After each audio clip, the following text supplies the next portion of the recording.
আসসালামু আলাইকুম ভিউয়ার্সরা, আগাম ঈদের সালাম জানাইলাম। আগামীকালকে ঈদুল ফিতর, 29টা রোজার পর ঈদুল ফিতর অনুষ্ঠিত হইব। এবার আর 30টা রোজা নাই। আচ্ছা, একটাও রোজা লাগে এমন কিছু গেছিল না, আর একটা হইলে কোনো সমস্যা আসিল না, আমরা সবাই রাখতে পারলাম না আল্লাহর সন্তুষ্টি লাগিয়া। তো সবাই কীরকম আসেন, ভালো আসেননি? যারা যারা দূর থাকিয়া হোকা আর কাছে থাকিয়া হোকা আমার এই সিম্পল কুকিং অ্যান্ড ব্লগটা দেখরা, তারা সবাইরে আবারও শুভেচ্ছা জানাইলাম। আজকের দুপুরটা গিয়ে আমি মোটামুটি ঈদের আয়োজন করা শুরু করে দিছি, কারণ সন্ধ্যার পরে ইফতার করার পরে আর কিছু করতে ভালো লাগে না এর লাগিয়া। তো কেন আমি 2 প্যাকেট ময়দা নিছি। প্রথমে আমি ময়দা এইগুলা প্যাকেট এখানে কাঞ্জি দিয়ে কাটবো, তারপরে ময়দার একটা মর্ন তৈরি করব, তারপরে দেখি কিতা করতাম, দেখা যাক। এই দেখো আর কেন আমি নারিকেল কুড়াইয়া নারিকেলের মিঠা তৈরি করিয়া রাখছি। আসলে আমি ফপ বানাইব, ফপর ভিতরে নারিকেলের মিঠা দিব। ও দেখুন, আস্তে আস্তে আমি আগামীকালকের ঈদুল ফিতরের লাগিয়া একটা আয়োজন তৈরি করিলি। রাত্রে তো আমি কিচ্ছু পারতাম না, আমার খুব হেরান লাগে এর লাগিয়া। ও দেখেন, আর আজকের দিনটা তো দেখা যায় বেশ সুন্দর, রোদ জলমেলে। আগামীকালকেও যেন ওরকম থাকে, কিন্তু আকাশটা কীরকম একটু মেঘলা মেঘলা ভাব। আগামীকালকে যেন মেঘটা না থাকে, কারণ সবে ঈদের নামাজ পড়তা বা সবে নতুন নতুন কাপড় চোপড় পরতা। যদি বৃষ্টি দেয় তাইলে তো সব খুশি, সব আনন্দ কীরকম হয়ে যাব। আল্লাহর কাছে সবাই দোয়া করবেন আগামীকালকে যেন রোদটা দে। ময়দা মাখিয়া আমি রাখলাম, অর্থাৎ একটা মন্ড তৈরি করিয়া রাখলাম। এখন একটা থাল দিয়া বা থালা দিয়া আধা ঘন্টার জন্য রাখিয়া রাখি দিলাম। আধা ঘন্টা হয়ে গেছে, এখন আমি ঢাকনা উঠাই দিয়া। এখন আমি লেচি কাটবো।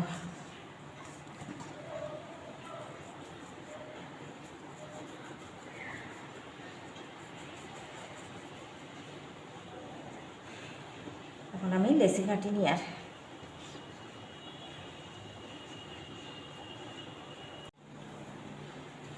এখন আমি একটা একটা করিয়া রুটি তৈরি করব।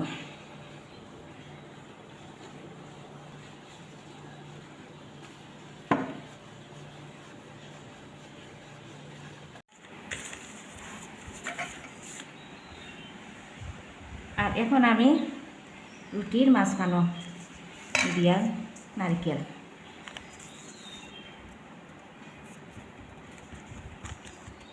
আর সাস দিয়া কাটিয়ে নিব।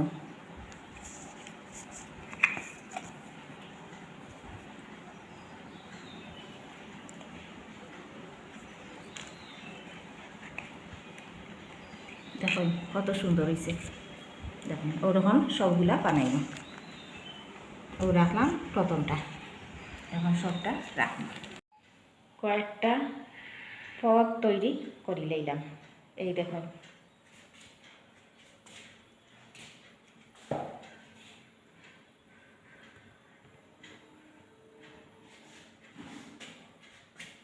দেখুন কীরকম হয়েছে। তেলের মধ্যে সব পদ বাজি লইয়া আরও পদ বাজিয়া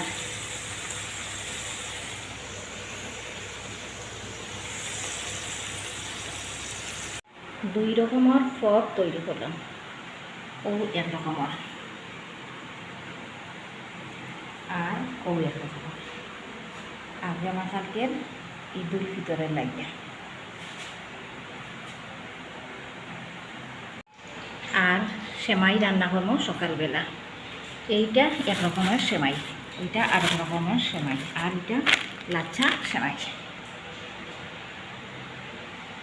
এখন আমি দেশি মুরগির মাংস রান্না করি। আর আগামীকালকের লাগিয়া ঈদের নামাজ পড়িয়া আইয়া তো মুরগির মাংস দিয়া ভাত খাইবা।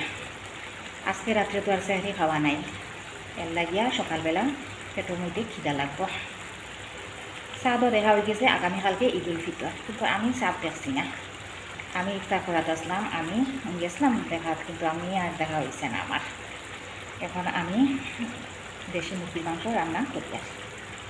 ও দেখুন, ঈদের আগের দিন তো অনেক বেশি কাজ থাকে, আর ঈদের দিন সকালবেলা তো একটু ফুরসত না পাইলে একটু সাজুগুজু করতে লাগবো, বা মানুষজন আইব, তখন রান্না বান্না করতে ভালো লাগতো না, এবার রান্না বান্না করতে একটু অসুবিধা হইল। এর লাগে আমি আগের দিন বা আগের রাত্রে, এখন তো রাত্রে হয়ে গেছে, আগের দিন আমি কিছুটা কাজ সাজিয়ে রাখি দিয়া ঈদের আগের দিন রাত্রে এখন রাত্রেবেলা কিছুটা কাজ সাজিয়ে রাখি দিয়া।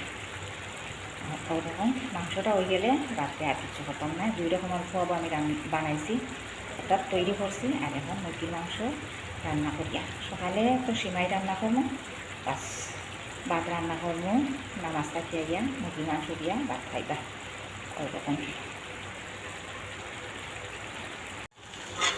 একটু করে করে নাড়িয়ে দিতে লাগবো, নাইলে তো সব মশলা কড়াইয়ের মধ্যে লাগিয়ে যাইব, তখন মশলা জ্বলি যাইব।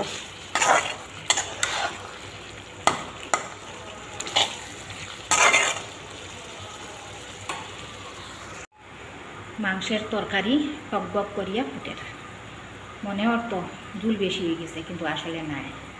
সকালবেলা আবার জাল দিব, অর্থাৎ গরম করব, তখন ঝুলটা কমে যাইব।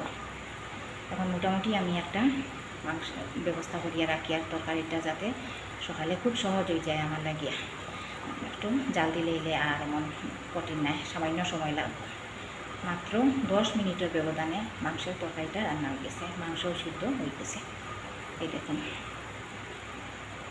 ঈদের আগের দিন কত কাজ থাকে, মোটামুটি কিছু যদি ঠিক করিয়া রাখা যায়, তাইলে ঈদের দিন কিছুটা সময় পাওয়া যায়।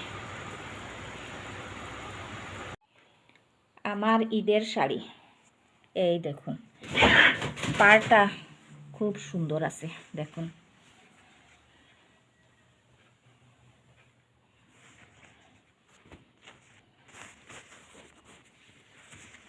আর আঁচল এইরকম।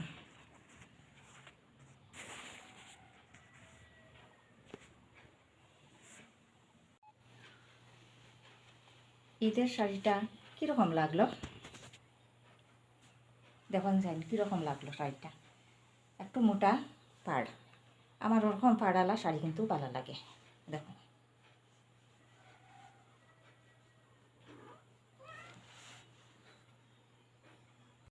রক্ষা হয়েছে, আজকে বৃষ্টি নাই, মানুষে ভালো করিয়া নমাজ পড়তে পারবা। কিন্তু আকাশ মেঘলা, ও দেখুন আকাশ মেঘলা। আজকে ঈদের দিন মানুষে একটু বালা কাপড় চোপড় পরিয়া তো বেড়াইতা। বৃষ্টি না হইলেও বালা, আজকে মনে হয় বৃষ্টি হইতো নাই, তবে আকাশটা খুব মেঘলা, কয়েকটা পাখি উড়িয়া যাইগা, ও দেখুন। আর পাখি ডাকিতেরা, যেমন তারারও ঈদ পড়ছে। কীরকম লাগলো আমার ব্লগটা, গতকালকের আর আজকের মিলাইয়া আমি ব্লগটা দিলাম। কীরকম লাগলো, যদি ভালো লাগে লাইক কমেন্ট আর সাবস্ক্রাইব করবা। খুদা হাফেজ।